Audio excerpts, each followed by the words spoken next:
quiero que oremos y pidamos a Dios, ¿verdad? Que su palabra, la palabra que hace bendita, pueda ser rema en nuestros corazones ese día. El alimento espiritual que nosotros podemos digerir todos los días es la palabra de Dios. Si no hay palabra en nuestros corazones, estamos con hambre. Nuestro espíritu siente hambre. Y eso que a usted le hace de estar aquí en la casa de Dios el día jueves, sábado, domingo, y si está otros días, créame, hermano, que no es porque usted quiera estar. Yo le quiero decir eso, hermano. El Espíritu Santo pone en su corazón el deseo de estar en este lugar. Porque el Espíritu Santo es el que pone el querer y pone el hacer. Entonces debemos ser agradecidos con el Espíritu Santo. Porque pese a que nuestra carne pueda pedir que nosotros estemos en otro lugar, el Espíritu nos dice, no, aquí es el lugar donde tú tienes que estar. Vamos a orar, amén. Amado Dios y Padre Celestial, gracias, Señor, por este momento. Gracias, Señor, porque siendo nosotros como somos, Señor, usted es fiel con nosotros, oh Padre Celestial. Gracias por su palabra, Señor. Gracias por permitirnos, Señor, haber cantado, Señor, alabanza, Señor, a su nombre, Señor. Padre, ahora, Señor, que llega el momento en el cual su palabra es expuesta, Señor. Oramos, Señor, que la palabra bendita, Señor, la palabra infalible, Señor, Padre, pueda ser retenida en nuestro corazón, oh bendito Dios. Y como su palabra lo dice, Señor, que lo escribamos en la tabla de nuestro corazón. Que aprendamos, Señor Jesús, lo hermoso que es deleitarnos en su palabra, Señor. Como dice el salmista, Señor, que aprendamos a ver, Señor, que su palabra es como miel a nuestro paladar, Señor. Padre, ayúdanos a abrir nuestros oídos, Señor, a las santas escrituras, Señor. La palabra guía, Señor, de nosotros en esta tierra, Señor. Gracias por su palabra, Señor. La bendecimos en el nombre de su Hijo amado Jesucristo, y que llegue a ser, Padre, ese Padre, ese incienso, Señor, que nosotros podamos recibir, Padre, a través de que su palabra pueda traer en nosotros convicción y seguridad, oh bendito Dios. En el nombre de Jesús, amén y amén. Quiero pedirle, hermano, que abra su Biblia en el libro de Marcos capítulo 6, del versículo 1 en adelante.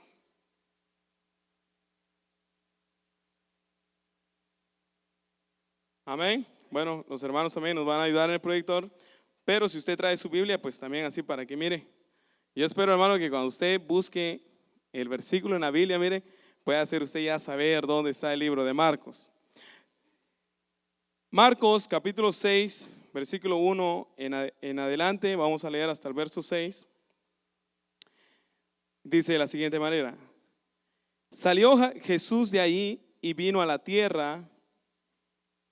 su tierra, y le seguía sus discípulos. Y llegando el día de reposo, comenzó a enseñar en las sinagogas. Y muchos, oyéndole, se admiraban y decían, ¿de dónde tiene estas cosas? Otra pregunta, ¿y qué sabiduría es esta que le es dada? Y estos milagros que por sus manos son hechos. Otra pregunta, ¿no es este el carpintero, hijo de María, hermano de Jacobo y de José y de Judas y de Simeón? Otra pregunta, ¿no están también aquí con nosotros sus hermanas?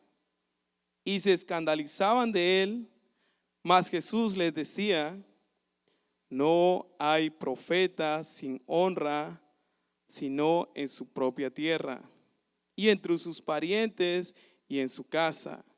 Y no pudo hacer allí ningún milagro, salvo que sanó a unos pocos enfermos, poniendo sobre ellos las manos, y estaban asombrados. Dice, y estaba asombrado de la incredulidad de ellos, y recorría las aldeas alrededor enseñando. ¿Puede tomar su lugar, hermano? Cuando nosotros leemos muchas veces los evangelios, a veces lo leemos así simplemente sin indagar el momento, el lugar, por qué razón Jesús menciona estas palabras. Cuando leemos nosotros la Biblia, hermanos, nos encontramos a muchos personajes que marcaron la historia aquí en la tierra. personajes que fueron utilizados por Dios de una gran manera, que Dios hizo milagros a través de ellos, que fueron guías de multitudes. Pero el inicio de todos esos personajes no fue así de una vez. Algunos experimentaron lo que es la duda, la falta de fe, experimentaron hasta incluso la incredulidad. Y una de las palabras en las cuales vamos a estar enfocados hoy es esta, la incredulidad. ¿Qué es la incredulidad? Pero antes yo de decirle ese, le voy a decir que el nombre del tema no es la incredulidad, es lo opuesto a la incredulidad. Y el tema es, Él puede. Yo quiero que usted mantenga eso en su corazón. Él puede. Sabemos que Él puede, que Dios puede. La incredulidad, hermanos, es un mal que ataca a todo ser humano. Todos.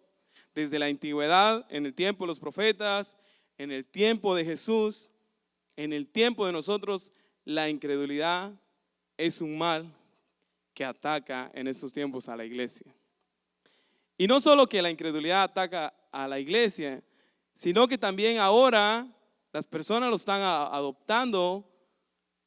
La incredulidad la están, se puede decir, envolviendo de una manera más sutil en la cual ya no se llama incredulidad. Ahora muchos, cuando uno dice, ¿por qué esta persona no cree en la obra de Jesús? ¿Por qué esta persona no cree en Dios?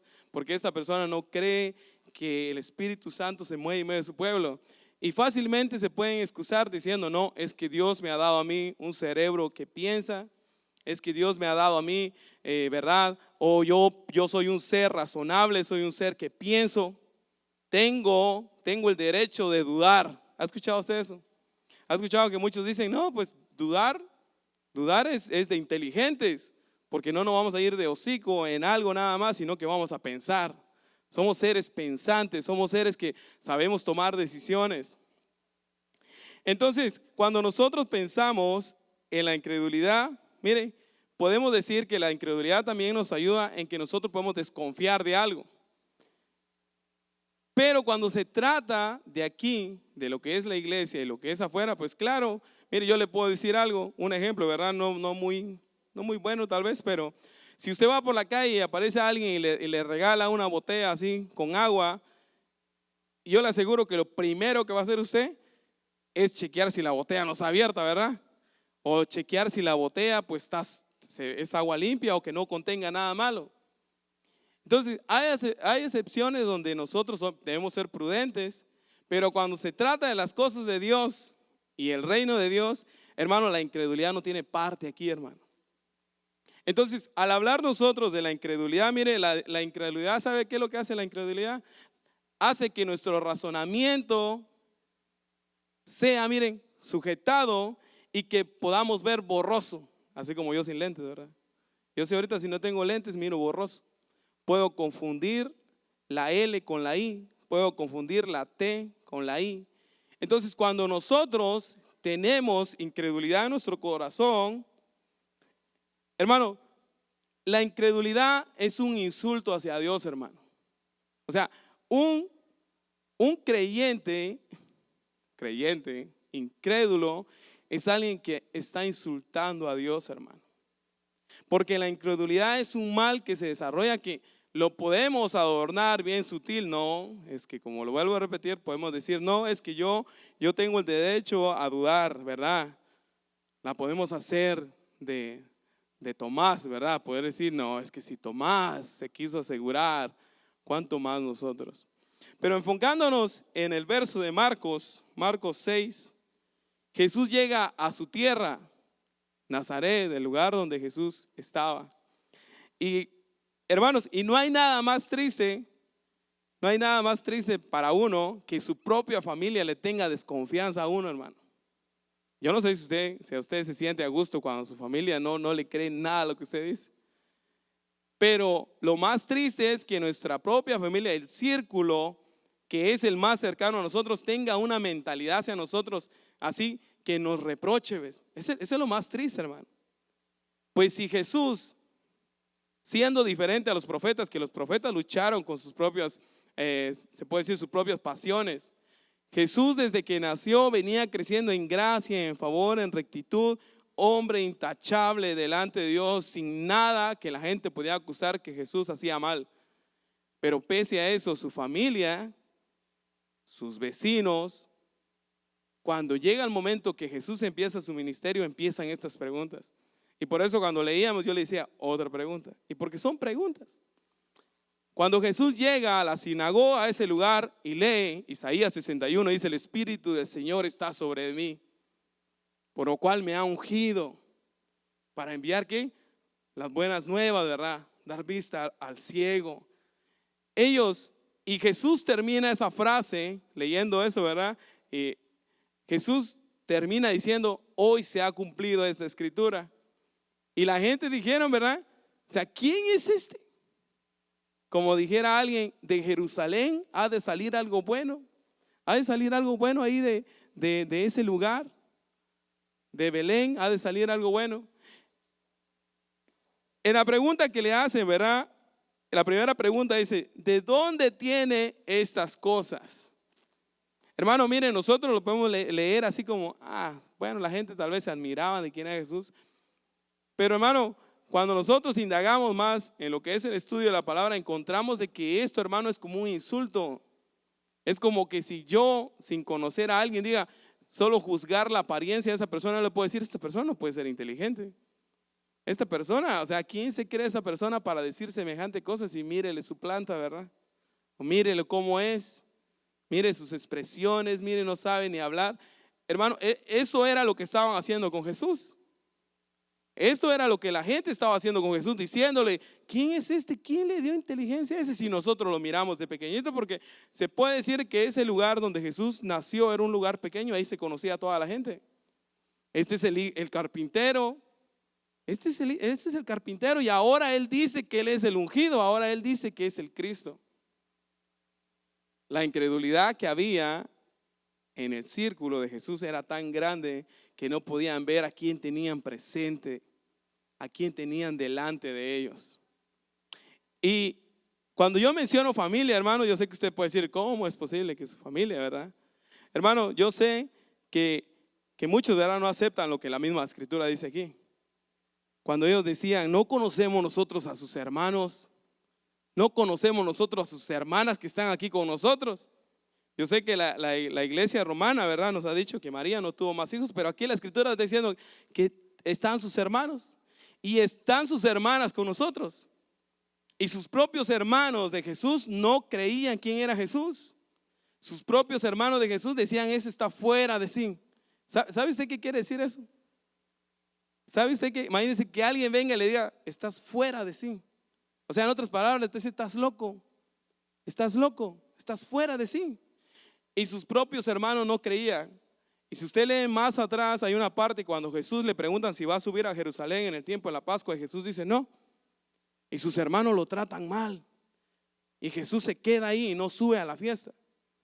Y cuando nosotros podemos ver, ¿verdad?, que Jesús sabía, ¿verdad?, lo que sus hermanos pensaban de él y decía de él, que cuando llega a buscarlo María y sus hermanos, ¿verdad?, le dice la gente: maestro, tu madre y tus hermanos te buscan. ¿Qué fue lo que contestó Jesús?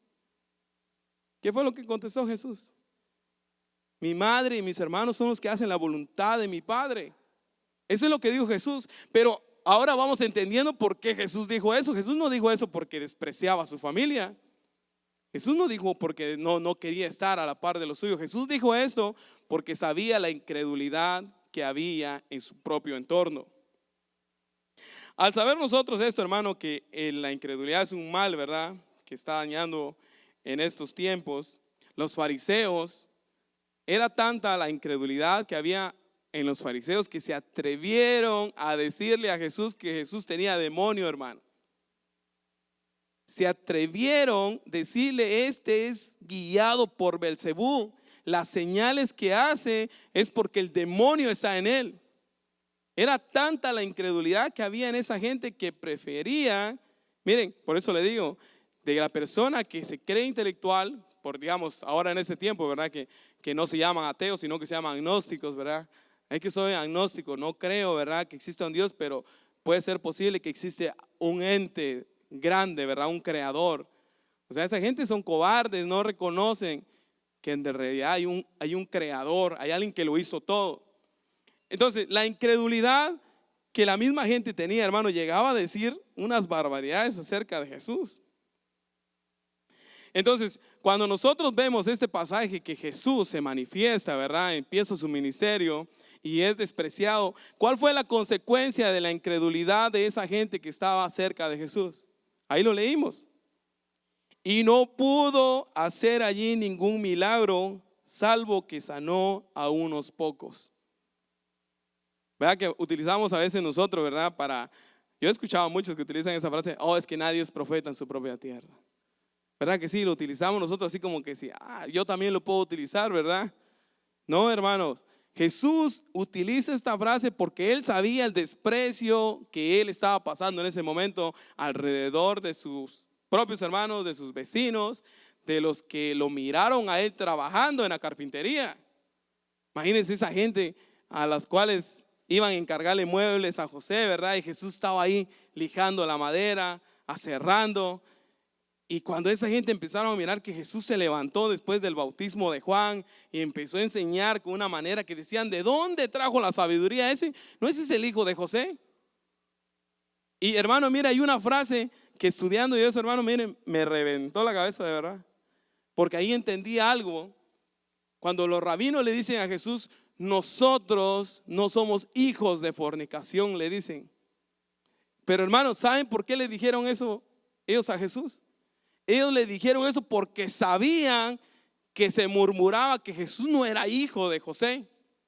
Entonces decía, Jesús es hijo de fornicación. Y mira, hermano, que cuando uno escucha eso, hermano, o sea, digo entre mí, si a Jesús le dijeron eso, hermano, mismo él lo dijo, ¿qué van a querer ustedes que le hagan a ustedes si al maestro le están haciendo todo esto? A Jesús los fariseos le dijo, ¿acaso nosotros somos hijos de fornicación? ¿Acaso Abraham no es nuestro padre y nosotros no hemos sido esclavos? Y por eso vemos muchas veces cómo Jesús los trataba a ellos. Alguien puede decir, oh, Jesús era muy fuerte al hablar. No entendían lo profundo que era este misterio. Grande es este misterio, decía Pablo. Y cuando nosotros vemos, ¿verdad?, que por las razones de la incredulidad Jesús no hacía milagros en su propio lugar, ahí donde Jesús nació, hasta incluso le utilizaron esa frase de médico, cúrate a ti mismo. Pero Jesús no hizo milagros a causa, y él mismo se asombró de la incredulidad que había en esa gente.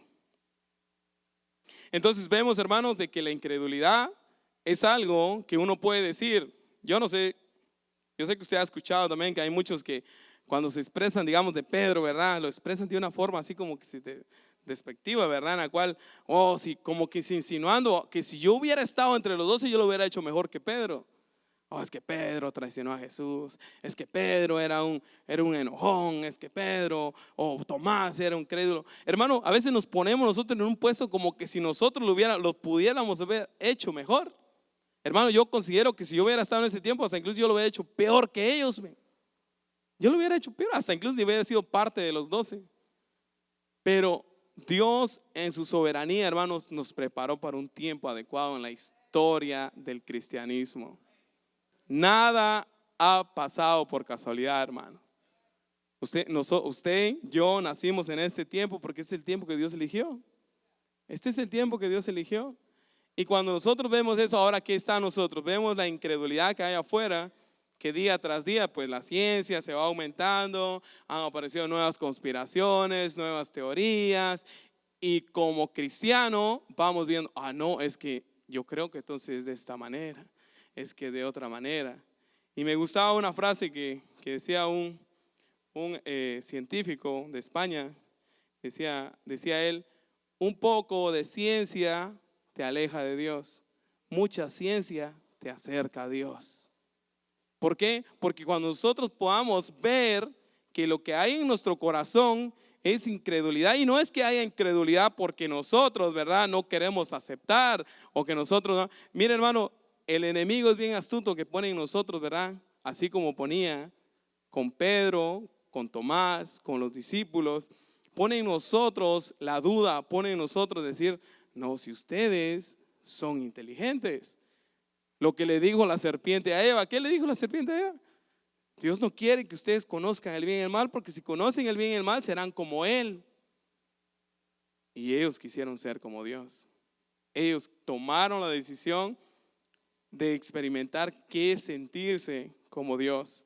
Dice en Romanos 1:20, dice, porque las cosas invisibles de Él, su eterno poder y deidad, se hacen claramente visibles desde la creación del mundo, siendo entendidas por medio de las cosas hechas, de modo que no tienen excusa. Hermano, no hay excusa para que nosotros dudemos del poder de Dios, hermanos. No hay excusa. No hay excusa que nosotros digamos, y si es verdad la teoría, ¿verdad? Del Big Bang, si es verdad, y que hay, y hasta incluso, mire, se nota cuando alguien lo está diciendo para querer justificar su incredulidad, porque dice, me dijo alguien, ¿verdad? No, yo prefiero mejor creer en Dios, porque también así como dijo un pastor, ¿verdad? Que es mejor que yo muera creyendo a que no muera creyendo. Hermano, estamos justificando nuestra incredulidad. Estamos justificando decirle, bueno, yo dudo, pero por si las moscas, ¿verdad? Como que si Dios no conociera nuestro corazón. Como que si Jesús no conocía a esos que andaban con Él y decía, hombres de poca fe, incrédulos. Hermano, no podemos aparentar nosotros al decir, bueno, yo voy a hacer esto porque tal vez así, como los fariseos, ¿verdad? Hagamos esto porque así nos ganamos el favor de Dios y así Dios tendrá misericordia de mí. Se nos olvida que Dios conoce nuestro corazón, que Dios conoce lo profundo de nuestro corazón, que Él es el que conoce nuestros pensamientos, Él conoce nuestro levantar y conoce nuestro despertar. Lo leíamos, ¿verdad? El viernes, Salmo 139. Dios va delante de nosotros y va atrás de nosotros. Él conoce cómo nosotros nos sentamos, Él conoce cómo nos paramos. Él es omnisciente, Él lo sabe todo, hermanos. Y en ese lugar, hermanos, Dios conoce que hemos pasado por momentos de incredulidad. ¿O no ha pasado usted por momentos de incredulidad? Hemos pecado contra Dios, hermano. Hemos dudado muchas veces de la bondad, de la gracia de Dios. Y no se sienta mal, porque somos hombres falibles. Somos seres falibles, podemos fallar, hermanos, podemos fallar, pero eso no justifica el acto de que nosotros tenemos que cambiar la mentalidad de ser incrédulos. Eso no justifica. Debemos de ver la incredulidad como la enfermedad que es para el alma de la persona, para la vida de la persona. Es un mal. La incredulidad es un insulto a Dios. Eso es lo que es la incredulidad. Cuando nosotros leímos, ¿verdad?, que no hay excusa, hermanos, no hay excusa. ¿Cómo se originó el ser humano? ¿Cómo el ser humano ha venido desde hace 6,000 años atrás, ¿verdad? Las cosas que va pasando, la gente, ¿verdad? Cada día los científicos vienen, bueno, yo no sé si a usted le gusta, pero a mí sí me gusta mucho ver, ¿verdad? Eso. No va a cambiar mi forma de pensar porque gracias a Dios yo he conocido la palabra de Dios. Entonces, pero me asombra de que día tras día están llegando a un punto en que ya no, el ateísmo está como que se perdiendo su fuerza y ahora no se quieren llamar ateos, porque saben que llamarse ateos ellos mismos se están considerando tontos, porque saben de que con el simple hecho, yo escuchaba eso y eso es algo que le quiero compartir a usted, ¿verdad? Para que usted pueda tener en mente. Miraba, ¿verdad?, una conversación de unos científicos de renombre, ¿verdad? Y le hacen una pregunta a ese científico y le dicen, ok, la materia, supongamos que la materia, así como ellos explican, ¿verdad?, que la materia evolucionó, todo eso, ok. Con el simple hecho, hermano, de pensar, ¿de dónde viene el pensamiento? Ahí se quiebra todo. ¿Cómo produce el pensamiento? ¿Cómo produce el pensamiento en la materia algo inerte, algo que no tiene vida? ¿Cómo surge?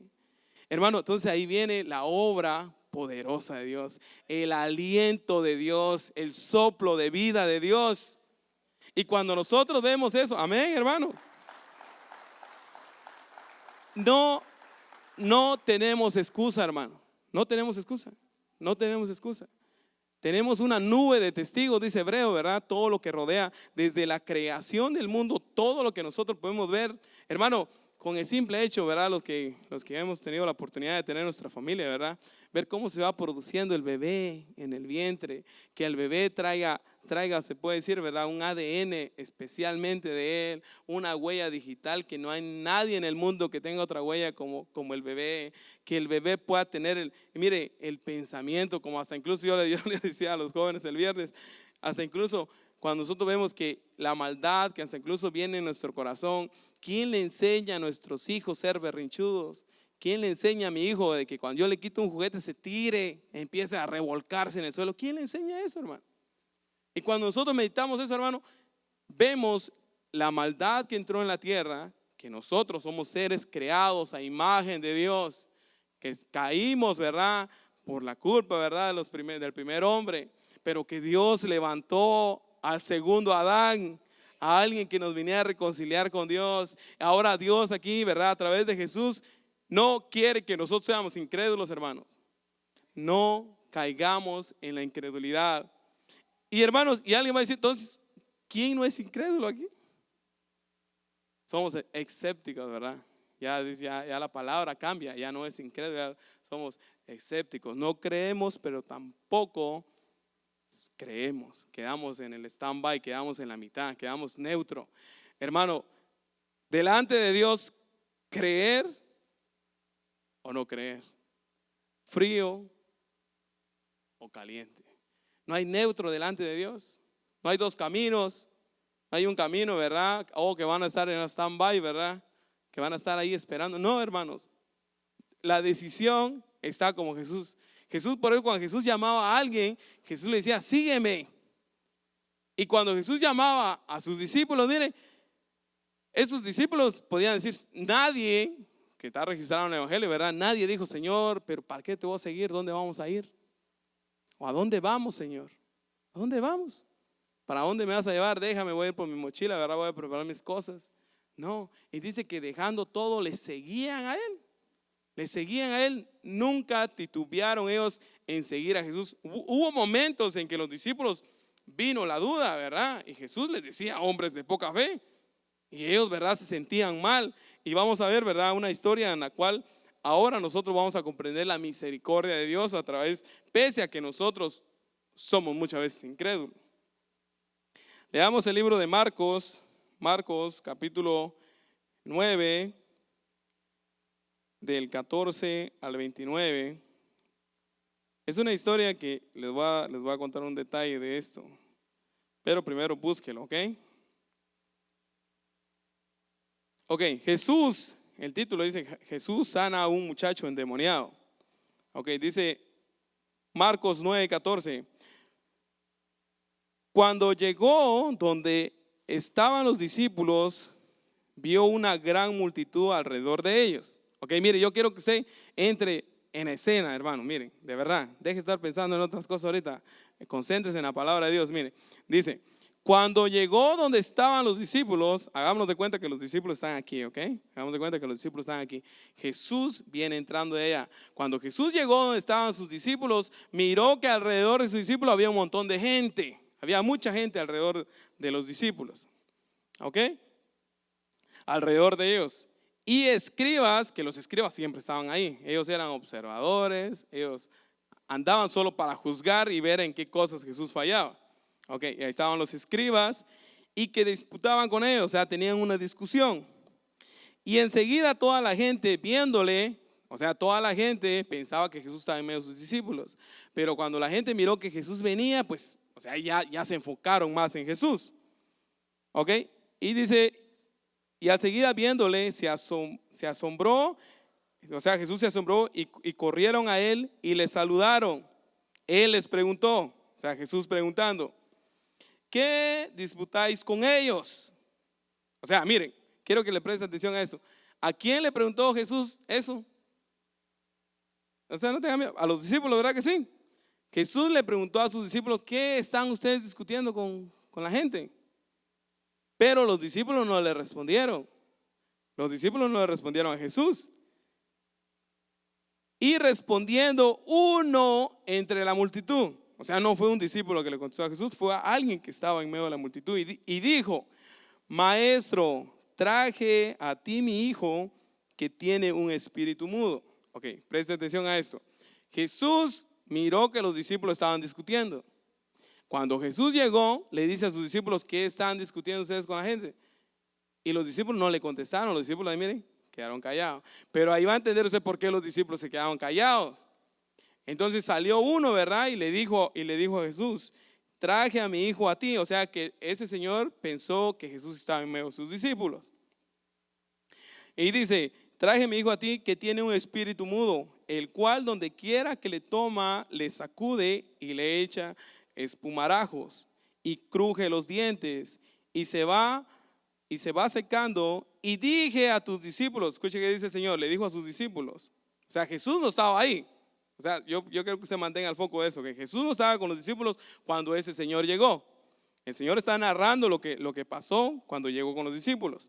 Le dije a tus discípulos que le echasen fuera y no pudieron. O sea, los discípulos no pudieron.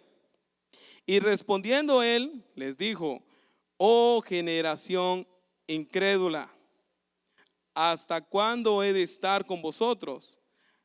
¿Hasta cuándo os he de soportar? Dice: traédmelo, dijo Jesús. Y se lo trajeron. Cuando el espíritu vio a Jesús, sacudió con violencia al muchacho, quien cayendo en tierra se revolcaba, echando espumarajos. Jesús le preguntó al padre: ¿cuánto tiempo hace que le sucede esto?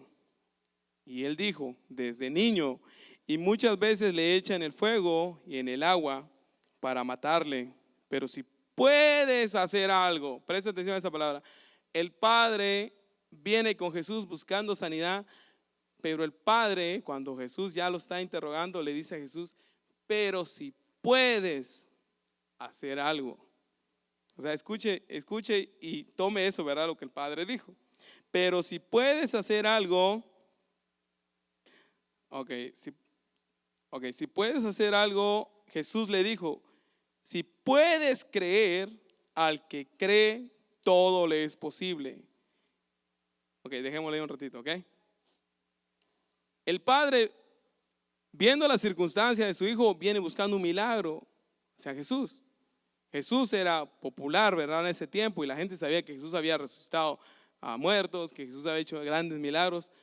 Pero este padre viene con una inseguridad en su corazón. No solo que los discípulos estaban ahí titubeando, ¿verdad? Y los discípulos no pudieron sacarlo. Y ahora el papá le dice a Jesús: si puedes hacer algo, si puedes hacer algo. Ustedes se recuerdan cuando se acerca el leproso a Jesús y le dice: maestro, si quieres, puedes sanarme. Ahora la diferencia en que aquel dice: si puedes hacer algo. ¿Ven la diferencia de alguien que cree pero que reconoce su bajeza a alguien que no cree pero busca un milagro? El leproso viene con la seguridad de que Jesús lo puede sanar. Por eso le dice a Jesús: si quieres, puedes sanarme. Pero el leproso va con la convicción de que Jesús lo puede sanar. Este papá viene con incredulidad en su corazón, pero aún así quiere probar a ver si Jesús puede hacer algo por él. La respuesta de Jesús dice: si crees, todo es posible para el que cree. Cuando el padre de ese muchacho escucha la respuesta de Jesús, que Jesús no lo reprochó, porque Jesús le hubiera dicho incrédulo, ¿verdad? O lo hubiera insensato, incircunciso, le hubiera dicho. Jesús le había podido decir un montón de cosas, pero Jesús le responde con esta palabra: si crees, todo le es posible al que cree. Y el padre de ese niño dice, inmediatamente el padre del muchacho clamó y dijo, escuche bien que dijo, creo. El Señor dijo, creo, pero después le agregó otra frase. Dijo, ayuda mi incredulidad.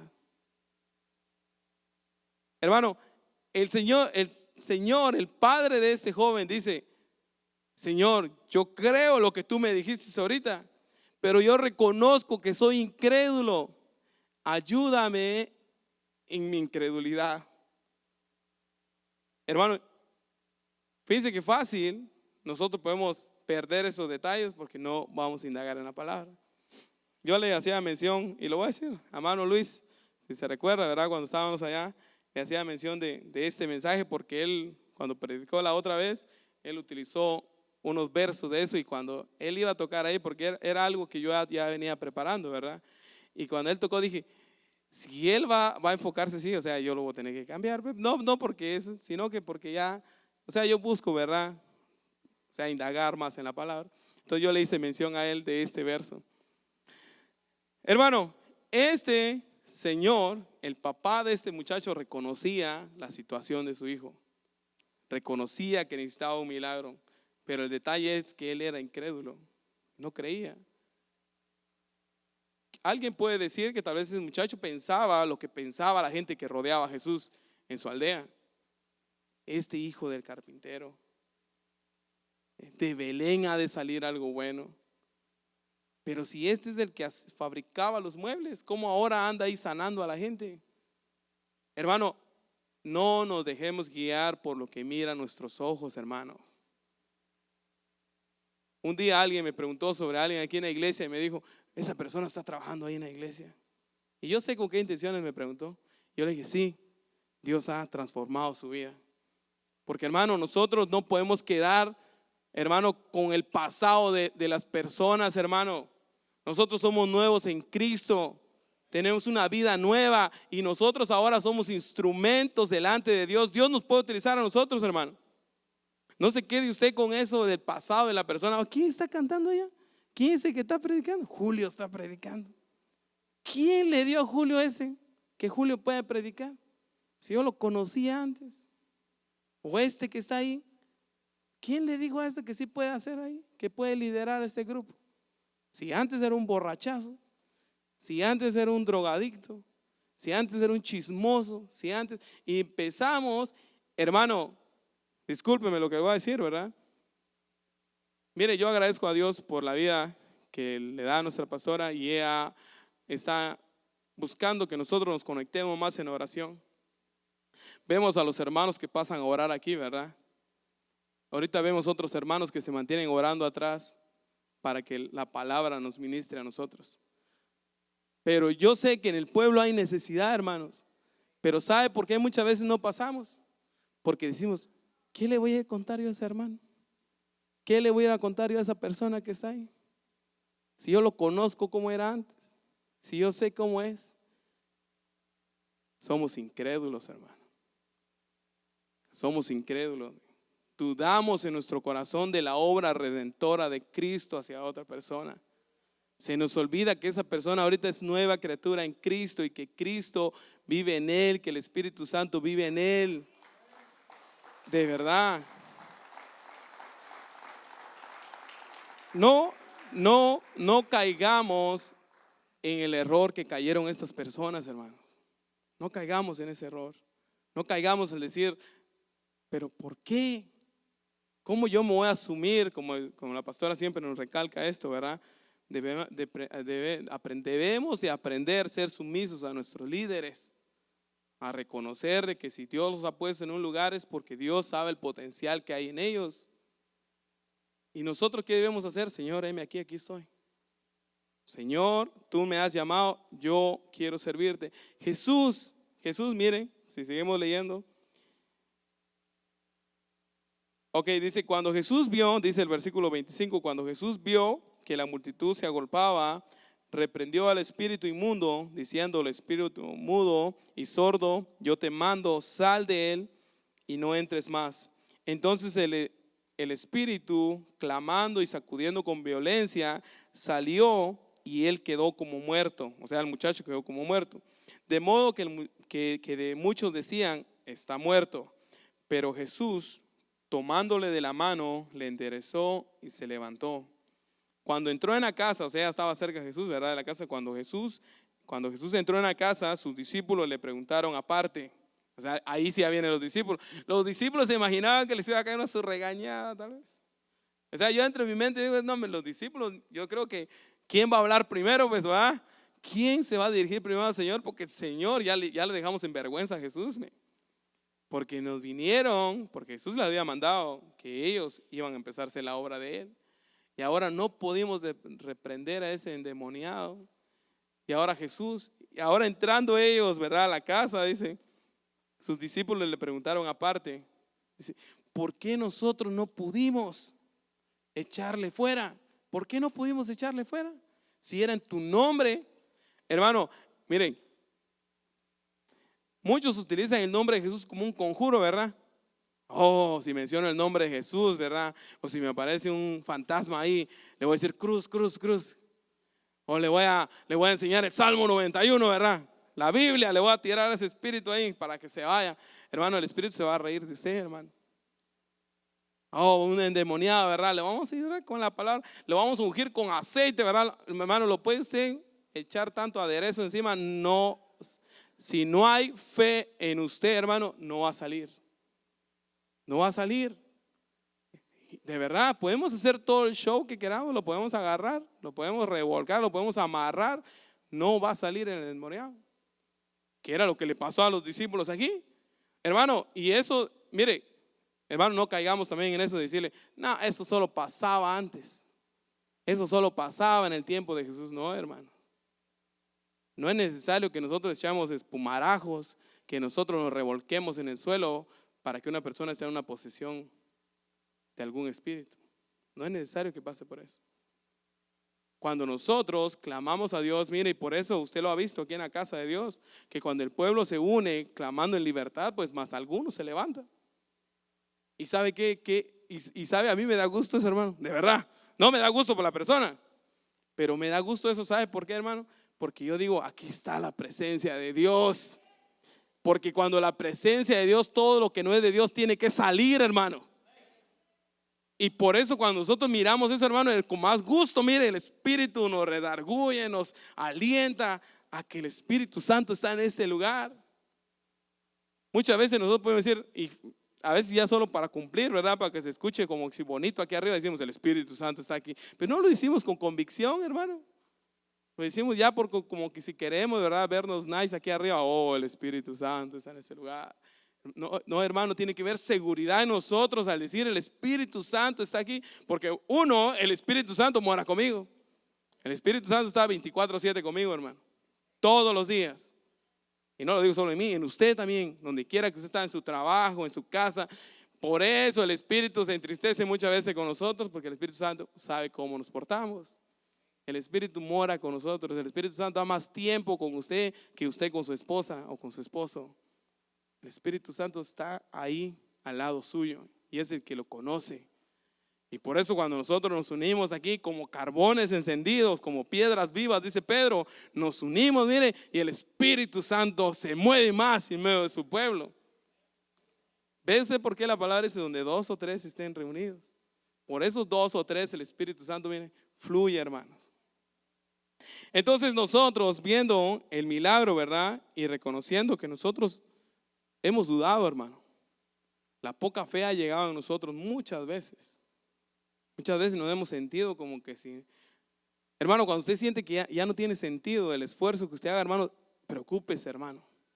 Cuando usted sienta, ya no vale la pena irme temprano, ya no vale la pena ir a hacer esto en la iglesia, hermano, que esto sea una señal de alerta para que usted diga, no, Señor, ayúdame en mi incredulidad, Señor. Ayúdame, como dijo este señor, creo, pero sé que en mi corazón no está la seguridad. No tengo la convicción suficiente para reconocer que Dios puede ayudarme. Miren, y le voy a dar unas pruebas de que muchas veces nosotros dudamos del poder de Dios. En las pequeñas cosas, hermano. A veces nosotros nos duele la cabeza, ¿verdad? Y decimos, Señor, yo sé que en tu nombre va a quedar sano. Ya pues estamos tomando 3 Advil, 5 Advil. Entonces, mire, si Jesús nos mirara, dijera Jesús, pero aún así te amo, dijera Jesús. Aún así mi misericordia está sobre de ti. aún así yo di mi vida por ti en la cruz. Y hermano, y esa es la gratitud que debe haber en nuestros corazones, hermano. Porque a pesar de cómo nosotros somos, de a pesar cómo es nuestro diario vivir, Dios en su misericordia nos tiene sentados aquí, hermanos. Nos tiene vivos para que nosotros honremos su nombre. Nos tiene vivos para que nosotros glorifiquemos su nombre. Nos tiene vivos para que trabajemos para su reino. Y ve lo hermoso que es reconocer que nosotros fallamos. Pedro le dijo, Jesús le dijo, ¿verdad? Señor, ya no sigas maltratando a la gente se va a ir, ya nadie te va a querer escuchar. Pedro, vete tú también. Y Pedro, reconociendo su poca fe, ¿qué dijo Pedro? ¿A quién iremos, Señor? Si solo en ti hay palabras de vida eterna. Dice, ¿cómo podemos vencer la incredulidad? Hermano, y esto ya es algo bien personal, que es algo con la cual quiero, ¿verdad?, que concluir el día de hoy. Si nosotros hemos confesado a Jesús como nuestro Señor y Salvador, hermano, esa confesión que hemos hecho con todo nuestro corazón es una convicción que ya tenemos seguro en nuestro corazón. Creemos en el Evangelio de Jesús. Creemos en el Evangelio de Jesús. Creemos en las Sagradas Escrituras. Más allá de que alguien se levante ahí, cuando alguien le diga a usted, la Biblia fue escrito por hombres, sí, fue escrito por hombres, pero por hombres inspirados por Dios. Fue escrito por hombres que Dios los utilizó para que nos quedara a nosotros su palabra, esa palabra viva. Hermano, oremos siempre al Espíritu Santo. Hermano, Jesús lo dijo, hermano, mira, a nosotros se nos olvida muchas veces que Jesús dijo, es necesario que yo me vaya, pero no los voy a dejar huérfanos, sino que con ustedes quedará el Consolador. Es necesario que yo me vaya para que Él venga. ¿Por qué? Porque el Espíritu ahora es el que nos alienta. ¿Ven por qué les dije al inicio? De que si nosotros estamos aquí no es porque nosotros seamos buenas personas. Estamos aquí porque el Espíritu pone en nosotros el querer, el hacer. Y tal vez hay unos que están aquí como que si estuvieran hoy a la fuerza, ¿verdad? Porque yo tenía que hacer otras cosas, pero voy a cumplir, aunque parece que solo estuviera cumpliendo su rito religioso de venir aquí hoy. El Espíritu Santo vino para que usted venga a escuchar esa palabra. Y no porque yo estoy predicando, sino que la palabra siempre está aquí en la iglesia. La palabra de Dios siempre está siendo expuesta aquí. Porque ¿cómo podemos nosotros dejar la incredulidad? Teniendo fe. Y alguien me decía, como que si fuera bien fácil, ¿verdad? Como si fuera fácil tener fe. Pero la Biblia lo dice. ¿Cómo podemos adquirir fe? Vamos a ir a comprar 10 quetzales de fe. No podemos comprar la fe. No podemos hacer intercambios para poder, mire, voy a dar mi casa y que me den un pedacito de fe, como un poquito de mostaza, ¿verdad? Voy a dar todo. Hermano, no se puede comprar. El don de Dios no se puede comprar. Pero sí nos dice, ¿sabe qué nos dice la palabra? Romanos 10:17 dice, así que la fe es por el oír. ¿Y por el oír qué? Por oír la palabra de Dios. Cuando usted se enfoca en que su vida, mire, sea leer la palabra, aprender los mensajes de Jesús, aprender sobre el Evangelio de Jesús, mire, su espíritu se va fortaleciendo y usted va adquiriendo más fe. Los discípulos dijeron, cuando Jesús le mencionó que eran hombres de poca fe, decían, Señor, danos fe, como que si Jesús iba a poner su mano sobre ellos, iban a adquirir fe. No, Jesús les dijo, ¿verdad?, que era necesario que dispusieran su corazón a creer primero. Hermano, si hay alguien aquí que tal vez está pasando por eso, ¿verdad?, de que no siente la seguridad de que está en el lugar correcto, yo le quiero decir a través de la palabra de Dios que sí está en el lugar correcto, que Dios puede cambiar su corazón, que la experiencia, que ese es algo que no podemos comprar, muchos la pueden decir. Hemos escuchado testimonios aquí como Dios ha transformado vida de quienes vivían desastrosamente, quienes pasaron por situaciones adversas, y tenemos testimonio aquí. Tenemos testimonio. Yo soy un testimonio, usted es un testimonio. Dios cambia a las personas. Y yo quiero invitarle a que se ponga de pie y que hagamos esa oración. No estoy fomentando a que usted diga siempre esto, pero este día esencialmente que hemos aprendido sobre lo que es la incredulidad, que es un mal, que pese a ese mal que está en la iglesia, Él puede. Él puede. Y eso es lo que nosotros debemos confesar siempre: Señor, Señor, yo sé que tú puedes, Señor. Tú puedes. Apiádate de mí, Señor. Ayúdame en mi incredulidad.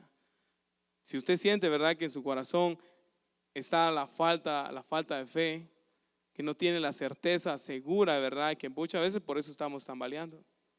¿Por qué no podemos ver a un cristiano firmes en la obra o firmes en el ministerio? Porque llega la duda a nuestro corazón, llega la flaqueza a nuestro corazón, llega el desánimo a nuestro corazón. Sentimos, ¿verdad?, que a veces no tiene sentido lo que estamos haciendo, pero cuando eso venga a nuestro corazón, hermanos, acordémonos de ese hombre, que ese hombre no llegó con la seguridad de que Jesús podía sanar a su hijo, pero dijo: si puedes hacer algo, Señor, yo creo, pero ayúdame en la incredulidad. ¿Estaría usted dispuesto este día a decirle así? Si hay alguien aquí que no ha confesado el nombre de Jesús, ¿se atrevería a decir este día: ahorita no tengo la seguridad de creer, pero ayúdame, Señor, en la incredulidad? ¿Hay alguien aquí que no ha hecho confesión de fe? ¿Hay alguien aquí que no ha dicho: Señor, yo creo que tú eres el Hijo de Dios, que solo a través de ti yo tengo salvación, que solo a través de ti yo tengo la entrada hacia la promesa de Dios? Si hubiera alguien aquí, yo lo animo a que haga esta oración y que diga: Señor, Señor, ayúdame.